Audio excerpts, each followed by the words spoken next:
महत्वाची बातमी सुरुवातीलाच आपण पाहूया। काँग्रेस अध्यक्ष मल्लिकार्जुन खरगे यांनी मंगळवारी पंतप्रधान नरेंद्र मोदींबाबत आक्षेपार्ह आणि वादग्रस्त वक्तव्य केलं।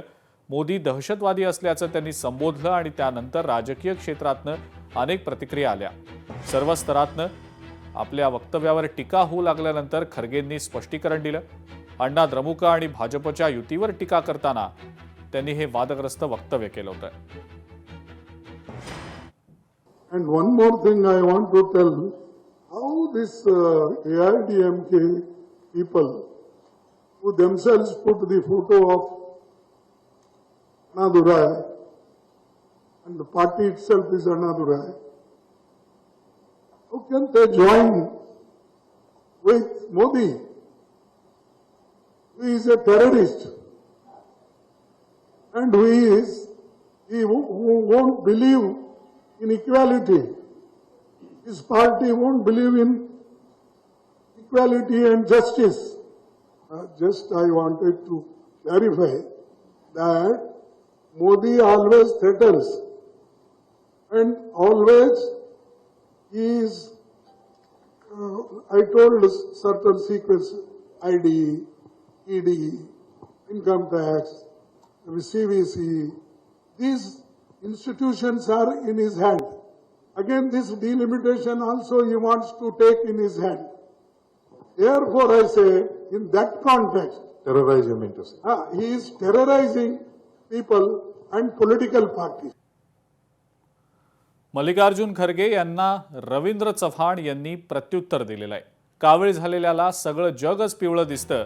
खरगे साहेब, दुसऱ्याला दोष देण्यापूर्वी दहशतवाद्यांवरच्या मोहब्बतनं सजलेला काँग्रेसचा इतिहास एकदा वाचा, असं रवींद्र चव्हाण यांनी एक्सवर पोस्ट करत म्हटलंय।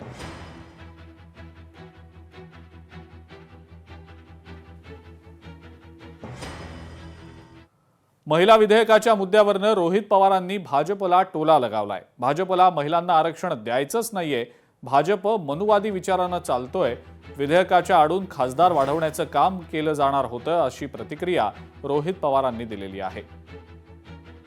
की एकतर महिला आरक्षण द्यायचंच नाही, त्यामुळे परत एकदा मान्य झालेला आरक्षणाचा मुद्दा या पार्लमेंट स्पेशल सिटिंग मध्ये त्यांनी आणला आणि त्याला जोडलं काय तर डिलिमिटेशन जोडलं आणि खासदारांची संख्या आपल्याला वाढवायची हे जोडलं। कदाचित त्यांना माहिती सुद्धा असावं की हे काय मान्य होणार नाही। महिला आरक्षण आपल्याला न देणं हे बरं, कारण का आपण जर बघितलं तर भाजप ज्या विचाराने चालतं त्याला आपण मनुवाद म्हणतो आणि त्या मनुवादाचा आपण अभ्यास केला तर त्याच्यामध्ये कुठेही महिलांना अधिकार, ताकद, महिला सबलीकरण हे मुद्दे त्याच्यामध्ये येत नाहीत। खरं म्हणजे रोहित पवारांना देशाच्या या सगळ्या महिला आरक्षणाच्या वाटचाली इतिहासच माहीत नाही। भडक बातम्या देणं किंवा भडकपणे सरकारच्या विरुद्ध फक्त टीका करायचं, मला वाटतं तेवढंच त्यांनी आता एक मार्ग पत्करलेला आहे। 2023चा जर आपण विचार केला तर त्यावेळी खरं म्हणजे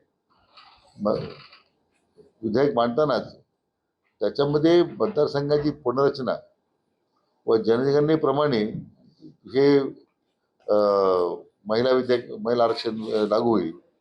2023ला सगळ्या राजकीय पक्षांनी भूमिका मांडणी केली होती।